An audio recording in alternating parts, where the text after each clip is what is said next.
Deuxième review donc, qui est une série d'animation qui m'a été conseillée par Joe94, qui s'appelle Skizor 7.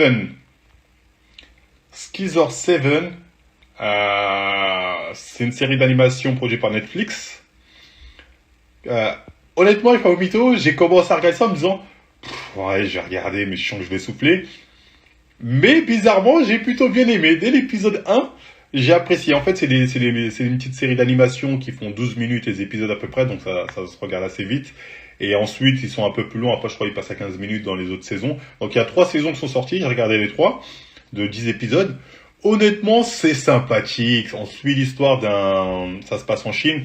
C'est un mec, un tueur, un assassin, hein, un tueur à gages, qui a perdu la mémoire et qui se retrouve à travailler pour un petit escroc, on va dire, qui lui fait des petites missions, sauf qu'à chaque fois, il échoue ses missions. Donc, c'était des histoires un peu sympathiques qui se passent sur une petite île, avec du petit développement de personnages pour chaque personne de l'île. Donc, j'ai trouvé ça assez sympa. Les histoires sont assez cool, hein, c'est des petites histoires légères, mais que j'aime bien. Ensuite, il y a aussi un fond sérieux où on en apprend plus au fur et à mesure sur le passé du tueur, le personnage principal qui a perdu la mémoire. Donc, c'était assez sympathique. J'ai plutôt bien aimé, hein, pour vous dire, j'ai fini les 3 saisons. Je crois qu'après, il n'y aura pas de saison 4, mais un film, si je ne me trompe pas. Donc, plutôt sympathique. Il y avait il y a un petit délire à la Adventure Time, tu sais, dans le délire où, à la fois c'est comique, mais il y a une petite intrigue de fond qui est intéressante. Vous voyez ce que je veux dire? Ça me rappelait un peu le délire à l'Adventure Time. Donc j'ai bien aimé. Bon, bien évidemment, après c'est Netflix, hein, donc il y a toujours une petite touche Netflix qui casse un peu les couilles, on va pas se mytho.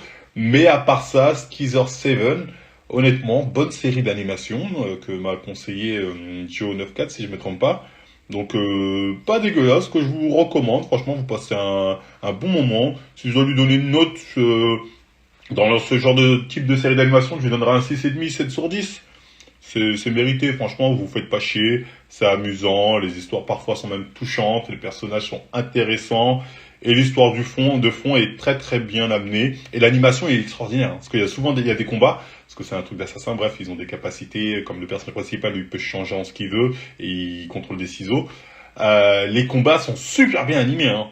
Il y a certaines scènes de combat, tu dis, ah ouais, putain, DBS en PLS, One Piece en PLS. Donc Skizor 7, franchement, belle découverte, bonne série d'animation Netflix. Hâte de voir la fin parce que c'est quand même assez intéressant. Donc franchement, j'ai trouvé ça pas mal. Bonne découverte, voilà. Je vous le recommande, Skizor 7, pour les intéressés d'une bonne série d'animation sympathique, qui est pas non plus extraordinaire, mais elle est sympathique. Skizor, je sais pas si je le dis bien, Skizor 7 ou Skizor 7, Skizor 7, je pense, c'est pas mal. Pas comparable à quoi, Adventure Time? Non, Adventure Time c'est meilleur, je préfère Adventure Time. Mais quand même, je trouve qu'elle était très très cool cette série. Donc voilà, je vous la recommande. Donc voilà, c'était tout, hein. Donc j'espère que ça vous aura plu, hein. Si c'est le cas, vous connaissez les bails. On en parlera lundi, le chapitre dopé. Si c'est le cas, on like, on partage, on s'abonne. Et moi je vous dis à la prochaine tout le monde.